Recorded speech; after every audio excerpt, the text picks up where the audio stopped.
Tonight on Wings, take off with the Discovery Channel and the C-130 Hercules. When it was introduced more than 30 years ago, the C-130 revolutionized military airlift. In the Vietnam conflict, its service was invaluable. In both resupply and airlift roles, the C-130 saved the lives of thousands of troops in the field. Although replacements have been designed, none have been able to outperform this legend in military aviation. Tonight, soar high with the Lockheed C-130 on Wings.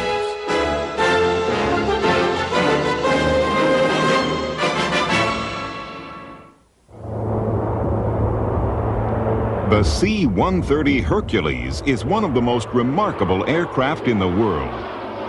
Still in production after 35 years, the 1900th C-130 recently rolled off the line at Lockheed's plant in Marietta, Georgia. Although it looks much the same, there is nothing in the aircraft that hasn't changed. The Hercules that came off the assembly line in the 1950s have evolved into the sophisticated planes of today. From the beginning, Lockheed leaders believed in the C-130. Robert Gross, head of the corporation at the time, predicted that the Hercules would not only meet the demands of the present day, but would be capable of flying well into the future. Looking to replace its older, more cumbersome transports, the Air Force and Army were ready to enter the jet age. In fact, what the services wanted and got was a mix of truck, jeep, and airplane. Mr. Bob Roach, Vice President of the Hercules program for Lockheed. They came up with a requirement for a tactical transport that had some very unique demands, such as a drive-on, drive-off capability on the airplane, which required the whole aft end of an airplane to open up, and numerous other unique requirements. And many people who saw the design, including the renowned Kelly Johnson, commented that it was the ugliest airplane he had ever seen. The C-130A made its first flight on April 7th, 1955. Mr. Leo Sullivan was one of its pilots. Well, it's been a long time since the first flight, but I got to tell you that from the day we first flew the airplane, it was probably the finest transport anyone could have. Today, in the C-130, we produce 3 aircraft a month. In days past, we've produced as high as 18 aircraft per month. And Lockheed engineers are busy designing new versions to carry production towards the 21st century. Over the years, Hercules has grown in size, range, and performance. The B model had many improvements. It was equipped with more powerful engines, 4 Allison T-56A-47s, and the 3-bladed propellers were replaced by 4-bladed models. Maximum range was extended to 4,000 miles. Moves were also made to shorten the takeoff distance. Lockheed developed a boundary layer control for the Hercules, adding 2 jet engines to the 4 existing prop jet engines. The jets forced air over the control surfaces, increasing lift, allowing the aircraft to take off after a ground roll of approximately 400 feet. The E model, produced for the Military Airlift Command, increased the cargo-carrying ability of the aircraft to 155,000 pounds. Range was the major improvement for the C-130E. It could cross the Atlantic non-stop. On short, rough fields, Hercules often uses jet-assisted takeoff, or JTOW. It cuts takeoff distance from a 1,500-foot minimum to about 800 feet.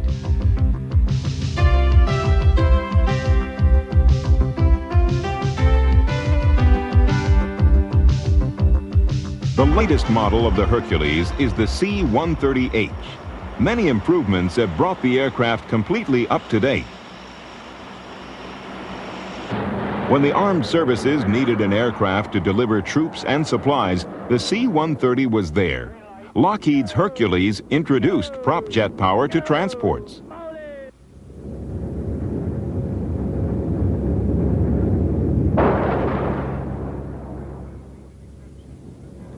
The Navy made an exception to the natural inter-service rivalry with the Air Force by adopting the C-130.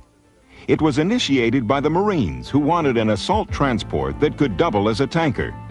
The most dramatic feat performed by the Hercules was a carrier landing. The pilot flew his way to a distinguished flying cross by landing the plane solidly on deck. Despite success, the Navy decided that landing on carriers was too risky. Today, the Navy uses the Hercules for refueling, paradrops, and resupply missions.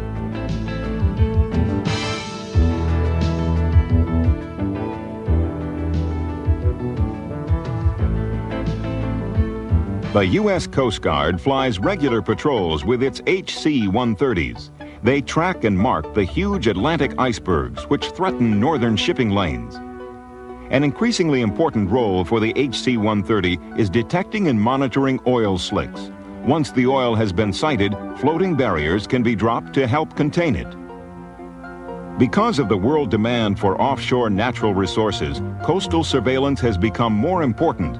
Many nations have extended their territorial waters to 200 nautical miles. Coast surveillance teams worldwide have found the Hercules to be an ideal aircraft for maritime patrol. Currently, over 60 countries are finding uses for more than 40 commercial and military versions of the Hercules.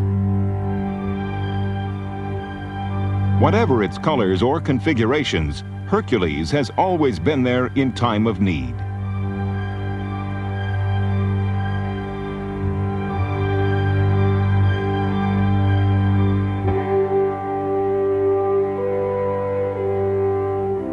It has brought food to the hungry,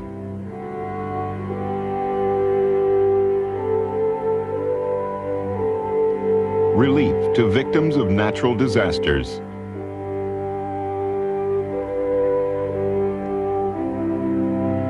and hope to remote corners of the earth.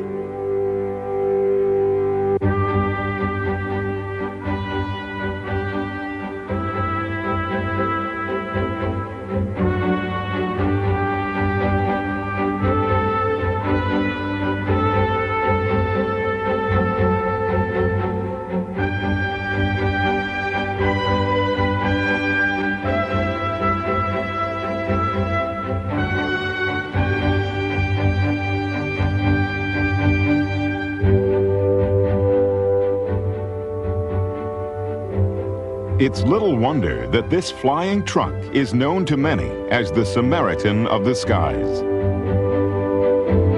The C-130 is a crew airplane, and it really is a crew airplane in all the best sense of the word. Everybody is working together. Of course, at different times people have different workloads, but the people flying the airplane flew it as a crew. And many times on the ground you stayed as a crew too. We call it pig and hog and, other little terms that you probably heard today.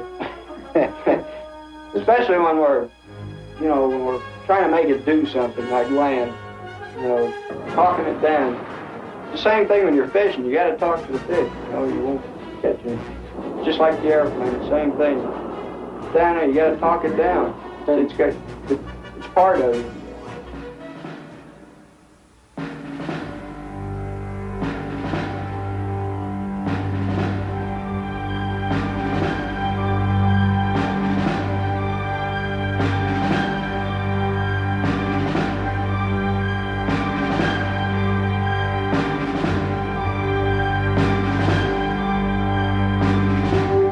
Perhaps Hercules' finest hour came in Vietnam. The aircraft's true potential was put to the test. The men who flew the C-130s were as much a part of the war as any frontline soldier.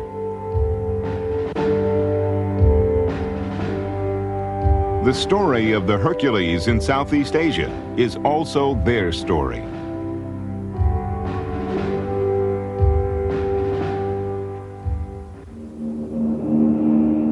Diversity of the mission, quite an interesting factor. One day you're doing one thing, actually one part of the day you're doing one thing, and the next day you're doing something different. Had a lot of diversions, combat essential missions, hauling ammunition, emergency air vacs, taking people out, mass casualties, and so on. Keeps you on your toes. I had a real good diversion last time I was flying a mission, almost through with it, and they diverted me in for emergency blood resupply into a province up north. And it was real interesting. I mean, we weren't expecting it. We thought we were through for the day. Went in there and had to bust a ceiling. It was right down at minimums and land on a short field. It was real slippery. Scared me to hit nervous knees. Touchdown markers, 200 and 500 feet down the runway with red color. Roger, copy, 607. We're in the Airlift Control Center of the 834th Air Division in Saigon, where the daily flight operations of the airlift in Vietnam is monitored, scheduled, and controlled.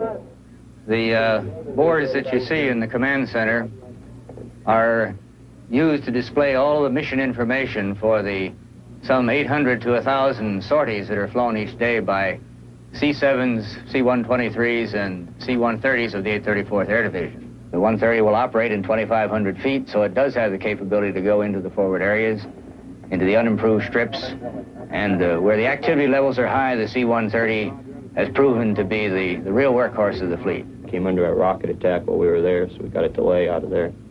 Took off, I think, at about 7:45. Went up to Quang Tri. We had a combat essential load into Quang Tri, some tank tracks for some tanks going west to Quai Son. And we landed at Quang Tri at about 9:30 this morning. When we landed there, we had some problems with our airplane with the nose gear and some engine problems. We had to stay there for about 4 hours and work on the airplane. At about 1 o'clock, our command post sent another airplane in to pick us up. That picked us up and took us down to Chu Lai, where we had some rockets to pick up to take back into Quai Son. That crew flew into Quai Son. We landed there at about 4:30 tonight and took off again about 5 o'clock, came down to Da Nang for fuel, and returned to Tan Son Nhut. That for us is just about 18 hours. It's 29 now. It's late.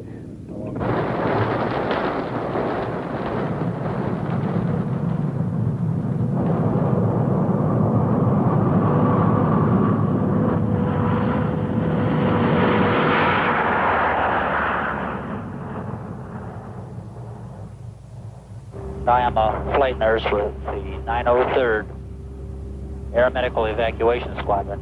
We have approximately 20 litters and 53 ambulatory patients.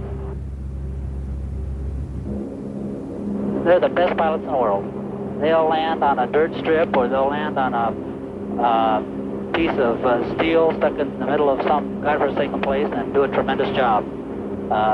I think the most difficult landing I've ever been on is at An Toi, which is on the western part of an island off the western part of Vietnam, Phu Quoc Island.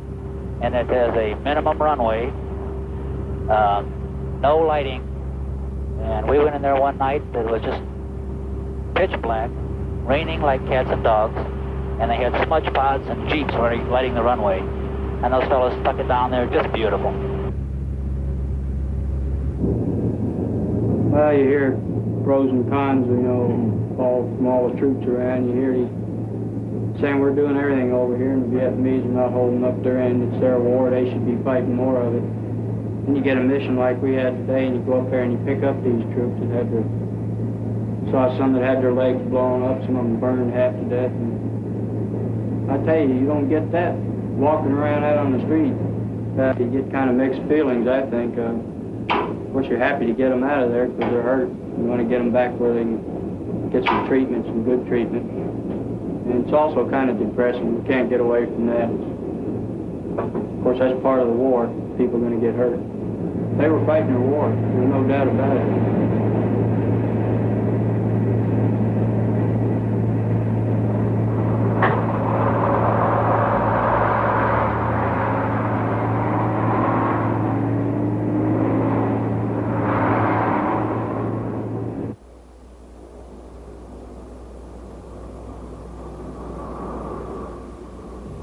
First KIA I ever hauled. I don't remember the exact place that I picked it up, but I knew before we landed that that's what we were picking up. I didn't know how many.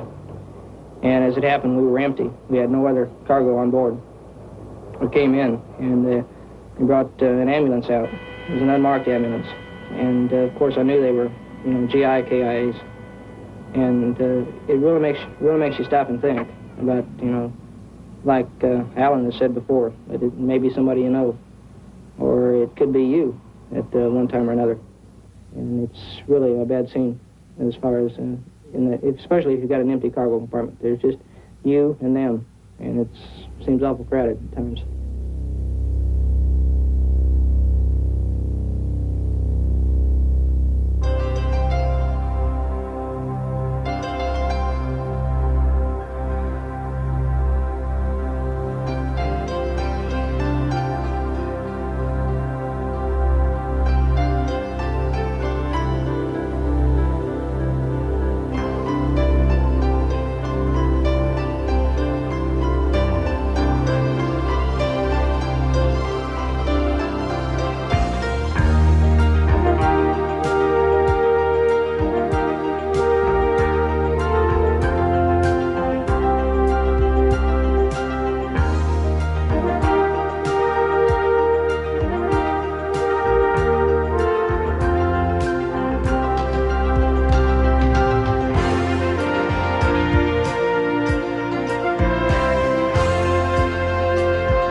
This is Colonel Mike Higgins. The C-130 will be right back on wings.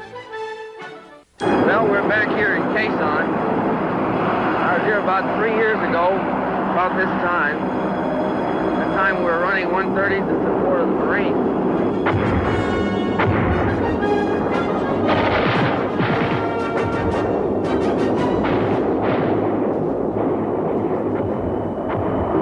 And each and every day for a period, I guess, well over 80 days, C-130 lift was a lifeline to Quezon. They said it was a victory through air power, but for us grunts on the ground, it was really a victory for the 130 capability to deliver here. We had TAC air in support, and these ridge lines in here, we had fighter jocks supporting, and I guess B-52 strikes were running right up to the perimeter.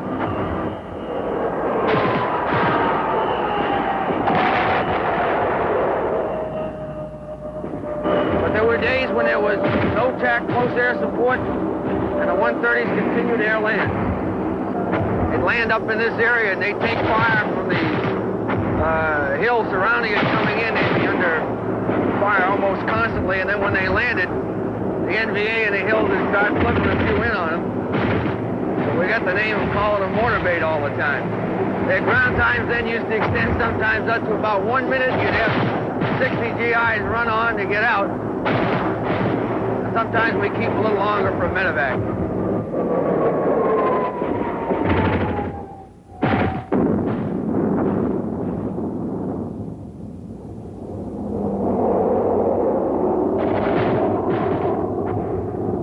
So then they decided the method of delivery they'd use was a container delivery system. Just off this horizon here, we set up a drop zone of about 300 by 300 yards. Very tight, small drop zone. They used a CDS drop. About 600 feet, successfully put in about 150 to 200 tons a day.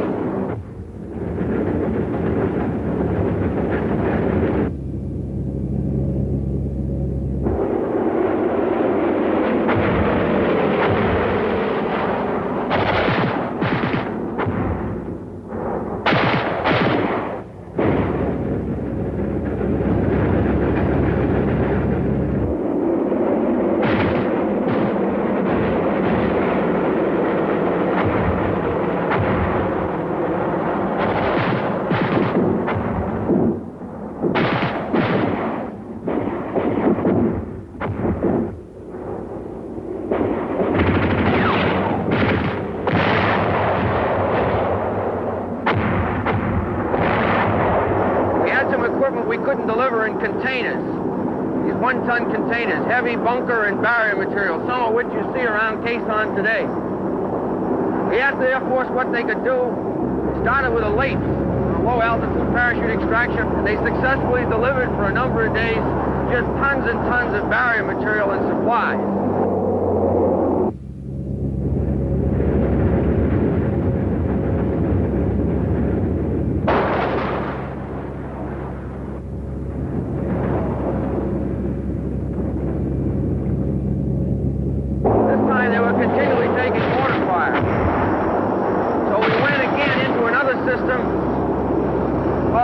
Proximity extraction system, which is an arrested barrier and a hook.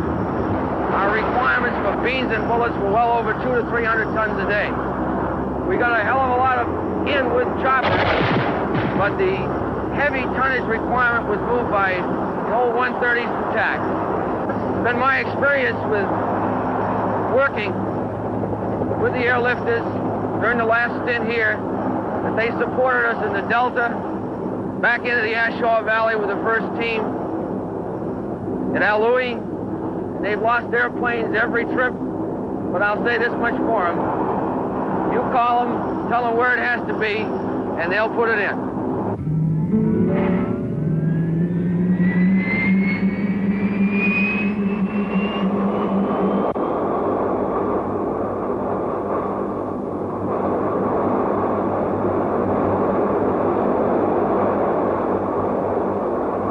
It's a job for airlift all the way. I tell you, man, those damn F4 jocks, those 100 jocks, those buff jocks, they're going to be gone. We're still going to be over here hauling trash. Who's important? Tell me. Who's important?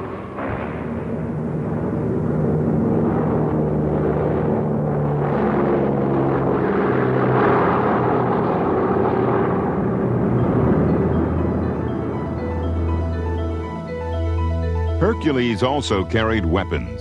When South Vietnam invaded Laos, the C-130 dropped 15,000-pound bombs, instantly clearing landing zones for helicopters.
Wings will return on the Discovery Channel.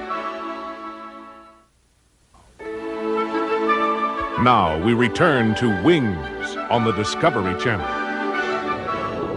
When darkness fell, AC-130 gunships armed with many guns and cannons searched out and destroyed North Vietnamese targets. Hit. 3 low.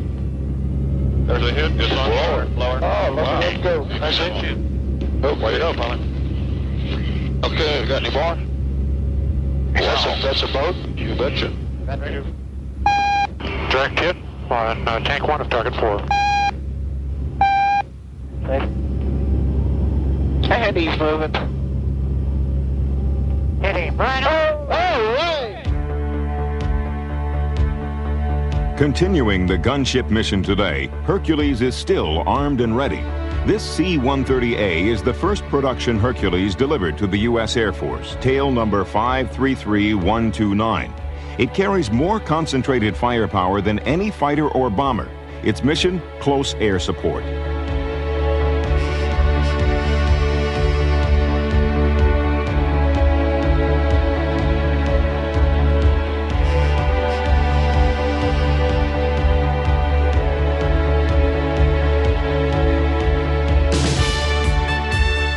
This Hercules Spectre is a member of the only reserve special forces group in the Air Force, the 919th at Duke Field in Florida.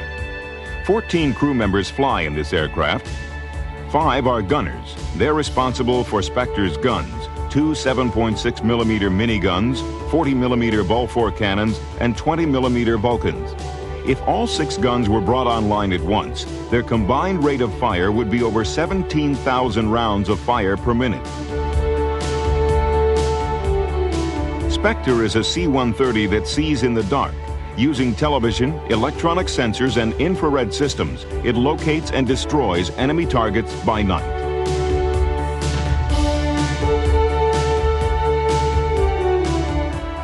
The booth is where everything comes together. Here, the systems operators and fire control officers work along with the electronic warfare officer. His job is to detect and defeat enemy radar. He works with the illuminator operator to protect Spectre against enemy ground fire. He can launch infrared flares to decoy the guidance systems of enemy heat-seeking missiles.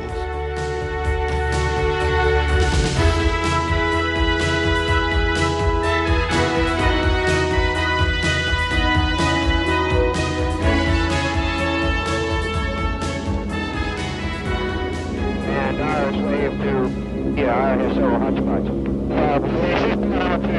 Over to low floor. 47 degrees. Too low, 27 pilot. Well, TD is tracking the IRS target. Got a combo of 5 vehicles. TD is tracking the lead vehicle. Consent is on. I think TD primary. TD's primary. Guards armed.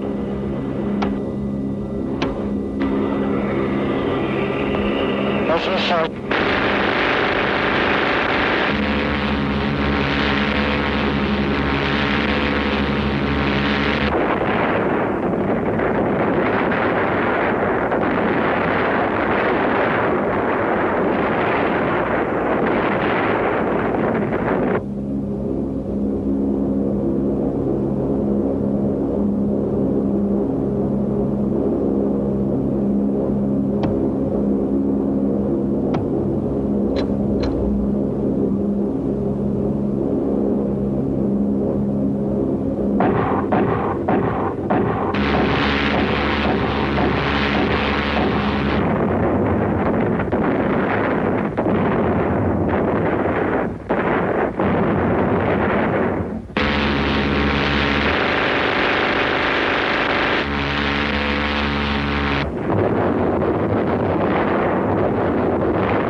The kind of war the U.S. fought in Southeast Asia called for heavy reliance on close air support. Aircraft were called in to aid forces on the ground.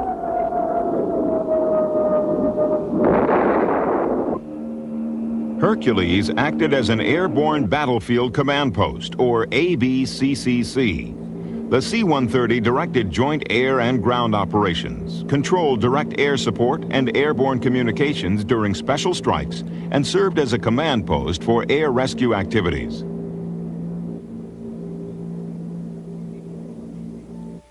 The ABCCC featured a boxcar-sized package of communications and observations gear.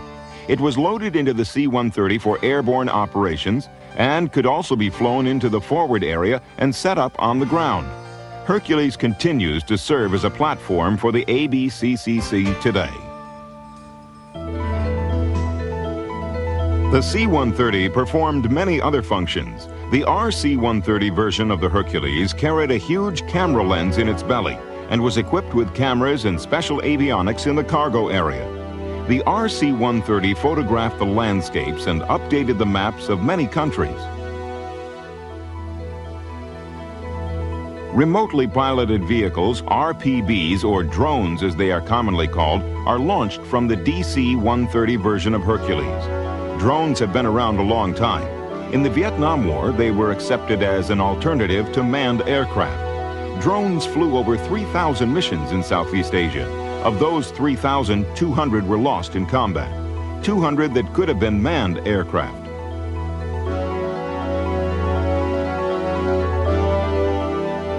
Today, the drone aircraft has two missions: photo reconnaissance and electronic warfare support. On a photo reconnaissance, the DC-130 launches the drone. It descends to 500 feet and takes pictures of the target. On an electronic warfare mission, the drone flies into a high-threat area and jams the enemy's radar by dispensing chaff or by using its electronic jammers. The drone is monitored by a remote control officer aboard the DC-130. When the drone returns, it is caught mid-air by the CH-3 helicopters. The crews often say that when they're trying to catch the 3,000-pound bird, they're not always sure who's got who. But this rescue helicopter has a firm hold on the situation, thanks to the HC-130. This Hercules model coordinates rescue and recovery efforts. Distress signals picked up by the HC-130 are passed on to helicopters for both land and sea rescue.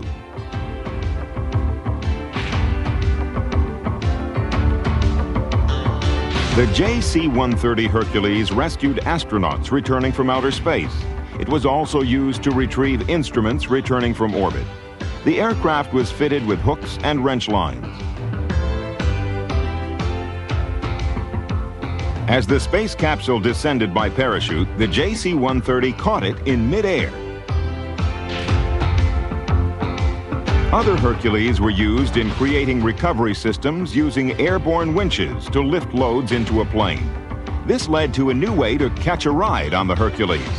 The JC Hercules paved the way for the MC-130 Combat Talon.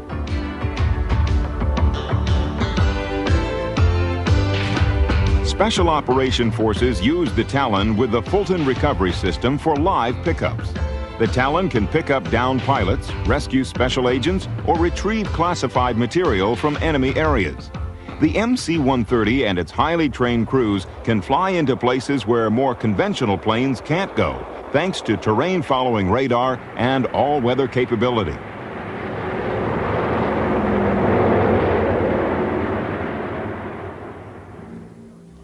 The Fulton gear is paradropped to the man on the ground. It takes about 20 minutes to put on the special recovery suit and prepare for the pickup. The Combat Talon crew takes this time to complete all final checks of the Fulton system. The man on the ground releases a helium-filled balloon which carries its pickup line into position and signals the crew that he's ready. Ready, that is, for the ride of his life.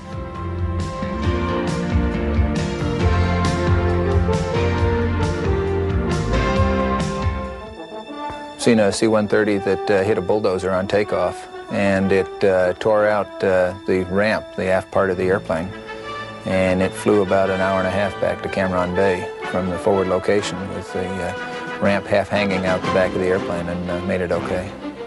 I don't think they ever flew the airplane again, but at least it made it back that far.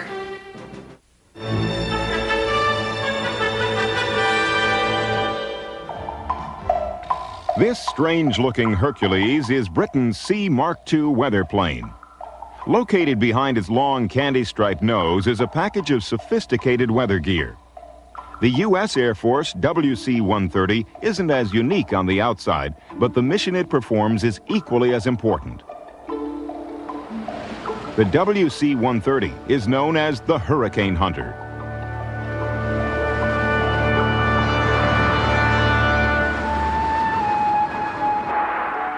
Where most pilots try to avoid severe weather, our pilots and our air crews go looking for the worst weather known to mankind.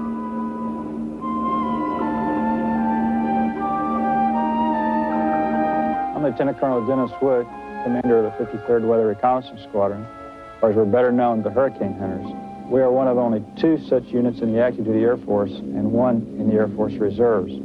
Our primary mission is to fly into the eye of hurricanes in order to gather weather data for the National Hurricane Center, which they use in the forecasting of movement, strength, and of development of tropical storms. The weather officers and drop-zone systems operators are part of their weather service, while the remainder of the personnel are assigned to the 53rd Weather Reconnaissance Squadron. Let's go fly a storm. You fly into the weather environment to look at it, to study it, whereas in a normal assignment, you usually stay on the ground to do that.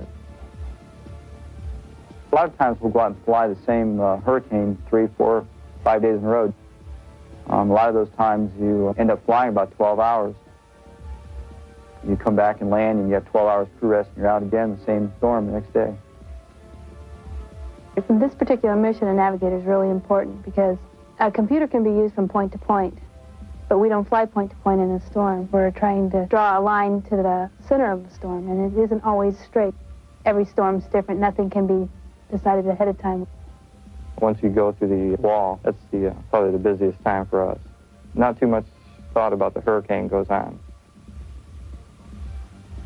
If it's real bumpy, you just try and work the best you can. We release the sign into the atmosphere, and it free falls with a parachute, sends back pressure, temperature, and humidity. From that, we take the data, analyze it, and then send it back to the Hurricane Center. Everything's done in a real safe manner. In over 100,000 flying hours, we've never had a major aircraft accident.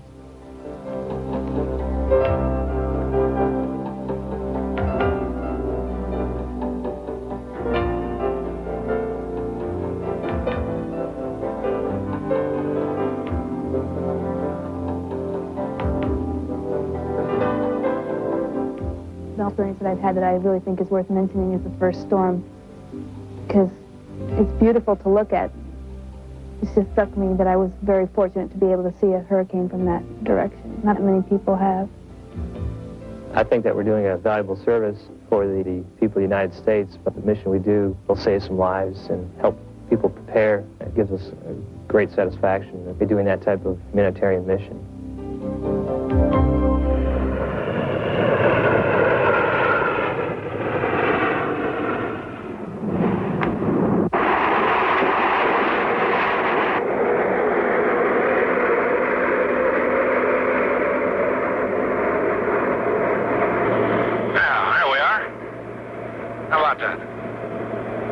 Willie Tower, 320 on the deck after GCA for a right turn off. The sound of jet engines and the thump of the world's largest skis helped bring Antarctica closer to the rest of the world when the Hercules landed at the South Pole. It was the first aircraft of its size to do so, and it would revolutionize efforts in the Antarctic.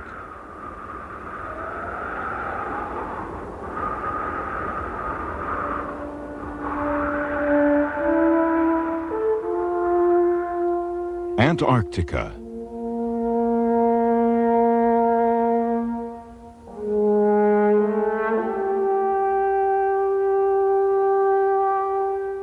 The Great White Continent, stretching over 5 million square miles across the bottom half of the world.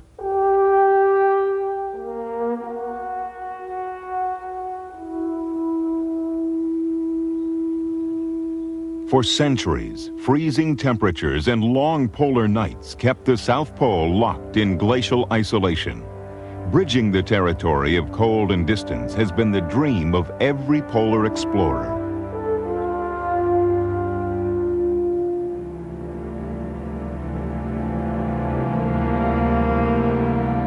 In 1928, Richard E. Byrd led the first large American expedition into the Antarctic. Included in the expedition was Byrd's airplane, a Ford trimotor named the Floyd Bennett, chosen for its size, strength, and power.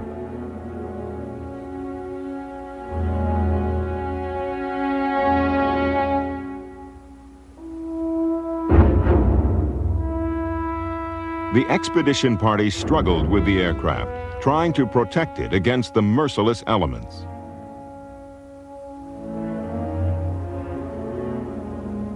From the beginning, the land seemed to resist the preparations for its aerial invasion. Finally, in November 1928, the Floyd Bennett was ready for its historic flight.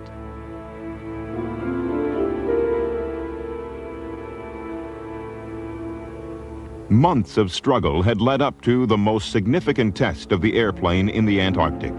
Byrd planned to fly the Floyd Bennett directly over the South Pole and photograph the route as he flew.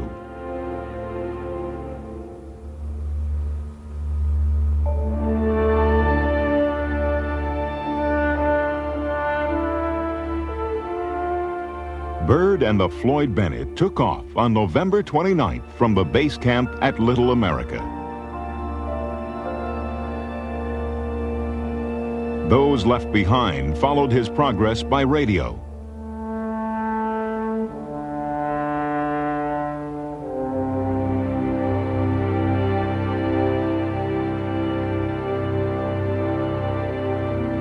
They cheered and wished him Godspeed as he took off. Having come this far, Byrd did not fail in the air. He was jubilant.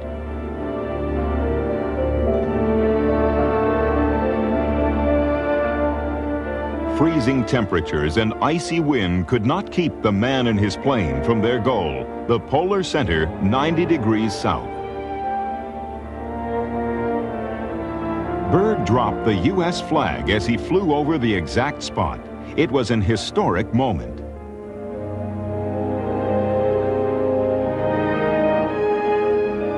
His dream had been realized, and his flight was a success. It marked the beginning of the future of the airplane in Antarctica, paving the way for a more thorough exploration of the vast and forbidding continent.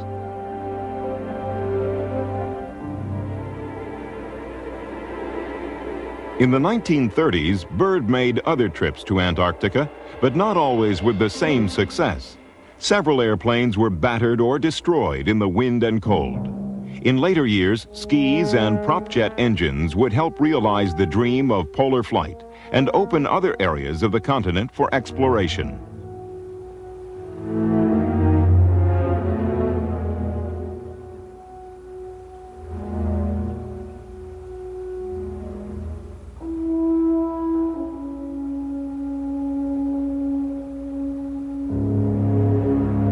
Hercules arrived well-equipped for the job, landing on the world's largest skis, 20 feet long, weighing 1 ton apiece. The C-130 can land on a remote ice shelf as gracefully as on a dry runway.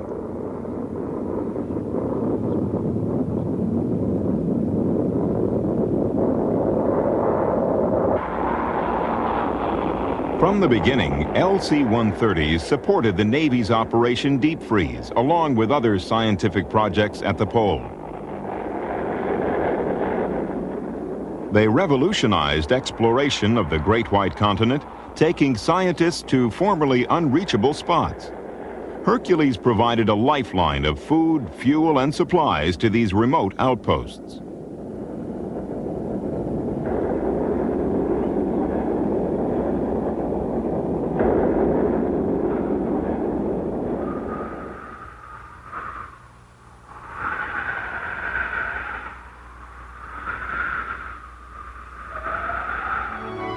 At the other end of the world, the L-100 stretched commercial Hercules hauled 100 million average pounds of supplies, food, and equipment to Alaska's oil fields. Hercules also assisted in the transportation of construction materials for the Alaska oil pipeline.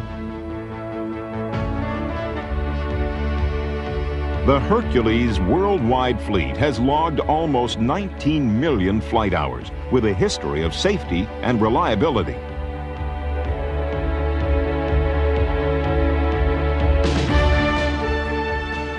The C-130 Hercules, the workhorse of the jet age.